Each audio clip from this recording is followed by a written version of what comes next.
Hello बच्चों, वागलेश classes में आप सबका स्वागत है। बच्चों, आज हम हिंदी की बुक क्षितिज के काव्य खंड के चैप्टर साखियां और सबद के क्वेश्चन आंसर्स करेंगे। इसकी रीडिंग हम अपनी पिछली वीडियो में कर चुके हैं, तो चलिए शुरू करते हैं इसके क्वेश्चन आंसर्स। पहला प्रश्न है, मानसरोवर से कवि का क्या आशय है?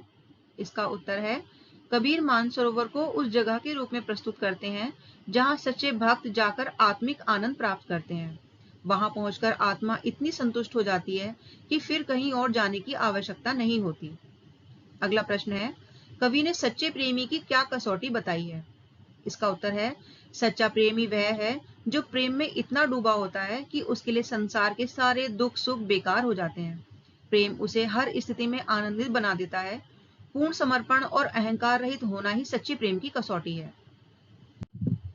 अगला प्रश्न है, तीसरे दोहे में कवि ने किस प्रकार के ज्ञान को महत्व दिया है? इसका उत्तर है, कबीर उस ज्ञान को महत्व देते हैं जो व्यक्ति को संसार की निंदा, मोह और छोटी सोच से ऊपर उठा दे। वह ज्ञान जिससे अहंकार नहीं आता बल्कि विनम्रता और आत्म शांति आती है, वही सच्चा ज्ञान है। यह ज्ञान बाहरी दिखावे या किताबी ज्ञान से परे होता है और अनुभव से प्राप्त होता है। इस दोहे में कबीर दास जी ने सहज और सरल ज्ञान की साधना पर बल दिया है, जो व्यक्ति को ईश्वर से मिलन की ओर ले जाता है। अगला प्रश्न है, इस संसार में सच्चा संत कौन कहलाता है?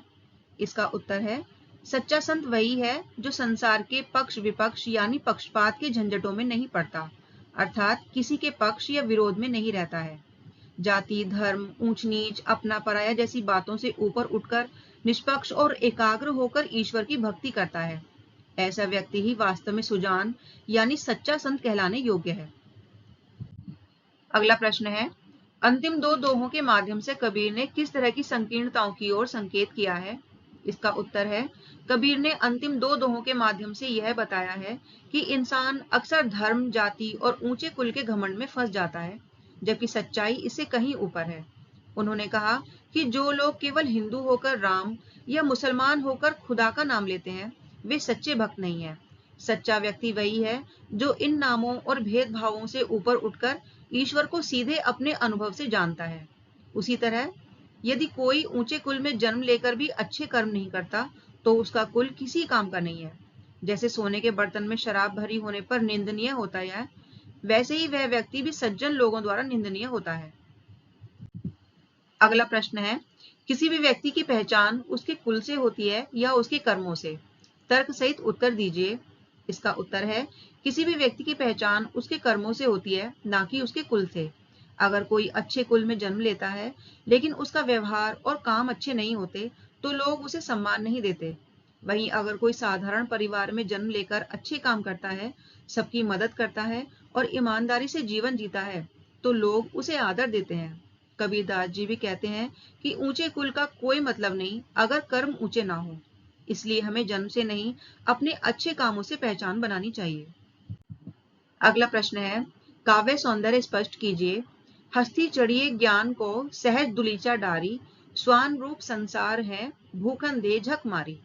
इसका उत्तर है, इस दोहे में कबीरदास जी ने बहुत सुंदर रूपक और प्रतीक का प्रयोग किया है, जो इसके काव्य सौंदर्य को बढ़ाता है। वे ज्ञान को हाथी के समान ऊंचा और मजबूत बताते हैं, जिस पर चढ़कर जीवन को समझा जा सकता है। इसके विपरीत वे सांसारिक सुखों और झगड़ों को कुत्ते के रूप में दिखाते हैं, जो केवल भौंकते हैं और किसी को भी चैन से नहीं रहने देते। सहजता का दुलीचा डालने की बात कहकर कबीरदास जी यह समझाना चाहते हैं कि ज्ञान प्राप्ति के लिए किसी आडंबर या दिखावे की आवश्यकता नहीं होती, बल्कि सरलता और सहजता ही मार्ग है। इस दोहे का काव्य सौंदर्य इसकी भाषा, सरलता और गहरी सीख में छिपा है, जो पाठक को सोचने पर मजबूर करता है। अगला प्रश्न है, मनुष्य ईश्वर को कहां कहां ढूंढता फिरता है? इसका उत्तर है, आमतौर पर मनुष्य ईश्वर को मंदिरों, मस्जिदों, काबा और कैलाश जैसे धार्मिक स्थलों में तलाश करते हैं। वे सोचते हैं कि इन पवित्र जगहों पर जाने से या वहां पूजा पाठ करने से उन्हें ईश्वर मिल जाएगा। इसके अलावा लोग कई तरह के कर्मकांड और अनुष्ठान भी करते हैं, यह मानते हुए कि इन धार्मिक क्रियाओं से वे ईश्वर के करीब पहुंच सकते हैं। कुछ लोग ईश्वर की खोज में योग साधना, तपस्या और ध्यान का सहारा लेते हैं। अगला प्रश्न है, कबीर ने ईश्वर प्राप्ति के लिए किन प्रचलित विश्वासों का खंडन किया है? इसका उत्तर है कबीर ने ईश्वर प्राप्ति के लिए समाज में प्रचलित कई दिखावटी और बाहरी विश्वासों का खंडन किया है। उन्होंने कहा कि ईश्वर को मंदिर, मस्जिद, काबा या कैलाश में ढूंढना व्यर्थ है। साथ ही वे यह भी कहते हैं कि ईश्वर केवल पूजा पाठ, तीर्थ यात्रा, कर्मकांड, योग या बाहरी तपस्या से नहीं मिलता। कबीर का मानना है कि ईश्वर हर व्यक्ति के भीतर है और उसे पाने के लिए मन की सच्चाई, भक्ति, प्रेम और आत्मिक खोज जरूरी है। उन्होंने कहा कि अगर खोज सच्ची हो तो ईश्वर पल भर में मिल सकता है। इस तरह कबीर ने बाहरी धार्मिक आडंबरों का विरोध करते हुए आत्मिक साधना को ही ईश्वर प्राप्ति का सच्चा मार्ग बताया है। अगला प्रश्न है, कबीर ने ईश्वर को सब श्वासों की श्वास में क्यों कहा है? इसका उत्तर है कबीर ने ईश्वर को सब श्वासों की श्वास में इसलिए कहा है क्योंकि वे यह समझाना चाहते हैं कि ईश्वर कहीं बाहर नहीं बल्कि हमारी हर सांस में हमारे भीतर ही मौजूद है। हम जब सांस लेते हैं, जीते हैं, महसूस करते हैं तो हर क्षण ईश्वर हमारे साथ होता है। कबीर बाहरी पूजा पाठ, मंदिर मस्जिद जाने या कर्म कांडों में ईश्वर को ढूंढने को व्यर्थ मानते हैं। अगला प्रश्न है, कबीर ने ज्ञान के आगमन की तुलना सामान्य हवा से ना कर आंधी से क्यों की? इसका उत्तर है कबीर ने ज्ञान के आगमन की तुलना सामान्य हवा से ना कर आंधी से इसलिए की है क्योंकि सच्चा ज्ञान जब किसी के जीवन में आता है तो वह व्यक्ति को पूरी तरह बदल देता है। जैसे आंधी आने पर पेड़ पौधे हिलने लगते हैं, धूल उड़ती है और सब कुछ हिल जाता है, वैसे ही जब आत्मिक ज्ञान आता है तो वह स्वार्थ, मोहमाया, गलत विचार और जीवन की पुरानी धारणाओं को हिला देता है। हमारे पुराने स्वार्थ, मोहमाया, गलत विचार, भ्रम, अज्ञान और अहंकार को पूरी तरह मिटा देता है। इसलिए उन्होंने ज्ञान को आंधी की तरह बताया है जो व्यक्ति को झकझोर कर जागृत कर देती है और उसे सच्चाई के मार्ग पर ला देती है। अगला प्रश्न है, ज्ञान की आंधी का भक्त के जीवन पर क्या प्रभाव पड़ता है? इसका उत्तर है ज्ञान की आंधी जब भक्त के जीवन में आती है तो उसका पूरा जीवन बदल जाता है। वह भक्त के मन से सारे भ्रम, अज्ञानता और मोह माया को दूर कर देता है। जैसे आंधी धूल और कचरे को उड़ा देती है, उसके अंदर से स्वार्थ, लालच और अहंकार खत्म हो जाते हैं। भक्त का मन पूरी तरह से शुद्ध और शांत हो जाता है और वह किसी भी डर या चिंता से आजाद हो जाता है। सबसे बड़ी बात, ज्ञान की आंधी भक्त को अपने भीतर ही ईश्वर का अनुभव कराती है, जिससे उसे पता चलता है कि ईश्वर कहीं बाहर नहीं बल्कि उसकी आत्मा में ही है। अगला प्रश्न है, भाव स्पष्ट कीजिए।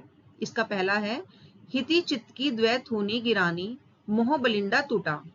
इसका उत्तर है कबीर दास जी ने इस पंक्ति में ज्ञान की आंधी से भक्त के मन पर पड़ने वाले गहरे प्रभाव को समझाया है।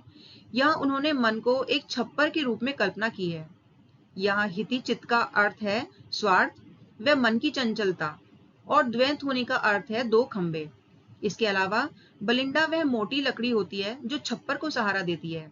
यहाँ स्वार्थ व मन की चंचलता को दो खंबे और मोह को बलिंडा कहा गया है। कबीर कहते हैं कि ज्ञान की आंधी इतनी शक्तिशाली होती है कि वह स्वार्थ और मन की चंचलता रूपी दोनों खंभों को गिरा देती है और मोह रूपी बलिंडा भी टूट जाता है। इसका मतलब है कि ज्ञान होने पर व्यक्ति स्वार्थ, मन की चंचलता और मोह माया से मुक्त हो जाता है। उसका संसार के प्रति गहरा लगाव जो उसे बंधनों में जकड़ कर रखता है वह टूट जाता है। अगला है, आंधी पीछे जोजल बूठा, प्रेम हरिजन भिना। इसका उत्तर है, इस पंक्ति में कबीर दास जी ने प्रेम और भक्ति की गहराई को प्रकृति के माध्यम से समझाया है। यहाँ आंधी पीछे जोजल बूठा का मतलब है कि तेज आंधी के बाद जो पानी बरसता है वह बहुत तेज और भिगाने वाला होता है। इसी तरह प्रेम हरिजन भिना का अर्थ है कि सच्चा भक्त जब ईश्वर प्रेम में डूबता है तो वह पूरी तरह उस प्रेम में भीग जाता है। उसका मन, आत्मा सब कुछ प्रेम से सराबोर हो जाता है। वह ईश्वर में पूरी तरह खो जाता है। अगला प्रश्न है, संकलित साखियों और पदों के आधार पर कबीर के धार्मिक और सांप्रदायिक सद्भाव संबंधी विचारों पर प्रकाश डालिए। इसका उत्तर है, कबीर दास जी की साखियों और पदों से यह स्पष्ट होता है कि वे धार्मिक भेदभाव और संकीर्णता के विरोधी थे। उन्होंने हिंदू और मुसलमान दोनों के अंधविश्वासों, बाहरी आडंबरों और कर्म कांडों की आलोचना की।